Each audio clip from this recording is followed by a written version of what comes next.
走出四美轩，又向西边走去，见到一家卖南翔馒头的铺子，我们想请他去吃点心。张继说：“今天玩的时间相当多了，下次再叨扰吧。”这时已近中午，就由伯卫陪送他到法租界，我就在这里吃了一碗小肉面，只花了同元8枚。吃罢了，我依旧回到旧宅做午睡，继续过我的疗养生活。我在家休养，虽很悠闲，却很无聊。上午总要出去走走，最喜欢去的地方就是我的出生地小南门薛家浜旧居，抚今追昔，觉得很有趣味。来来往往，有时搭车，有时步行，往往想找寻幼年时吃过的铺子，虽然是隔久远，但大多数店铺依然存在。在小南门外，王义亭的紫园后面也是河浜，有一个地方叫做乔家山，是家以出售雷沙园出名的铺子，门前没有什么招牌，就叫它为乔家山原子店。后来我有王汝家在法租界也开了一家乔家山，现在香港九龙也有一家乔家山，都是沿用其名。乔家山虽说卖的是雷沙园，实际上以卖汤团为主，创设的人本是一位老妪，他擅长做汤团，皮薄且糯，肉精而卤多，每天他做400个为限，卖完了就不再做。后来门庭如市，客人吵着要吃，于是他不得不出动了3个媳妇、4个女儿帮着赶做，才能应付过去。但是铺子里的桌椅设备极为陈旧，所以后来他想出一个办法来，就是把煮熟的汤团捞出来，滚上几层红豆沙，就称为雷沙园。很多客人在吃罢汤团之后，还买些雷沙园带回去。我找到了那间铺子，见到椅桌依旧，老妪已经身故，主持业务的是她的几个女儿，都已有了丈夫，因此连老妪的大孙儿也在帮忙。门前有无数小贩在等着批购雷沙园，据说一天可以卖出很多。那天我吃一碗汤团，觉得滋味如旧，只花了同元4枚。代沟桥，俗称打狗桥，有一家唐正和面店，早晨供应汤包，这种汤包皮薄叶多，入口是一包鲜汤，每克也只同元6枚。过了早晨就改供应面食，有鱼面、肉面2种，但是名目繁多，客人要在叫面时预先说明，减瘦即是要瘦肉，减肥就是要肥肉，去皮就是要除去一层肉皮，还有轻面重椒或是重面轻椒，就是要多面或是多椒，还有一种叫做减底，也就是椒头多些，面尽少无妨。还有一种叫做阳春，即是阳春白雪的阳春，来代表光面。光面只售同元3枚，若要面多些，可以加1，即同元4枚。也有许多名目，不要葱蒜，名为免清；要汤多的叫做宽汤，要吃不太软的面叫做硬面。有些客人叫一碗面，要鱼肉兼有，名为红两鲜。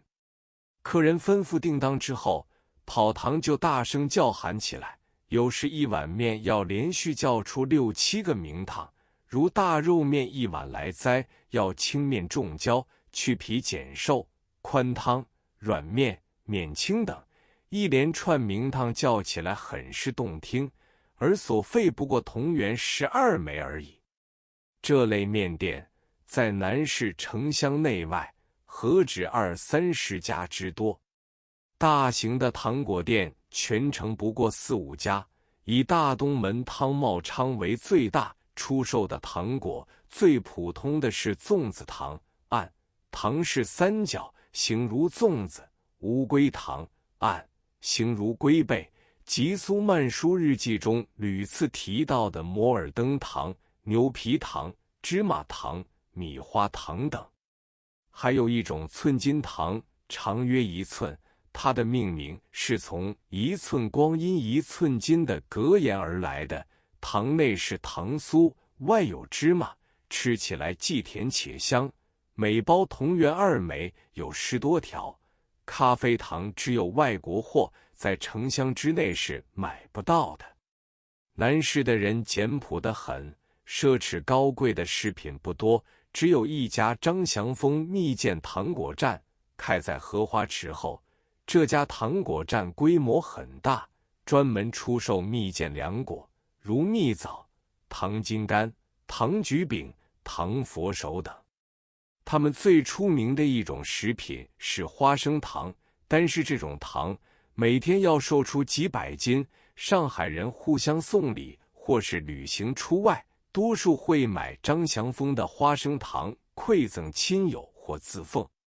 水果铺在南市很少，多数是摊档出售的水果，虽然随时令更换，但花市是不多的。以龙华水蜜桃、老虎黄西瓜最有名，其余都是由江浙各省运来的，如崇明芦栗、天台蜜橘、洞庭山枇杷。福建的橘子俗名福橘，广东的橄榄只有新年前后作为贺年用的。生梨和荸荠买的时候，你如果当场吃的话，摊贩立刻几下子就替你去了皮，光滑晶莹。只有在小东门外16铺才有正式的水果批发店，全上海的水果都是由这个地区批发出去的。那时上海的居民都喜欢吃家常菜，很少上馆子，所以在南市菜馆是不多的，甚至连喜庆和寿辰也是在家中大厅间排席宴客，酒席多数是4盘6碗1汤，菜肴不外乎扣三丝、走油蹄子、炒什件、全家福等。较大规模的宴客多数是假作城内野士园、群学会等大厅举行。南市最大的菜馆是开在西门口的丹凤楼和城隍庙前面的鸿运楼，这是地道的徽菜馆，以炒鳝糊著称。其他菜馆虽有10多家，规模都不大。南市的几条大街有许多卖牛肉包的铺子，比较平民化。小杨2角可以买到1碗洋葱牛肉丝。此外，到处都有素菜馆，专卖素什锦，小杨1角半可以炒满满的一大碗。普通人家如果临时有客来要添菜的话，都是刻板的在就近这类铺子买一碟炒牛肉丝或是素什锦。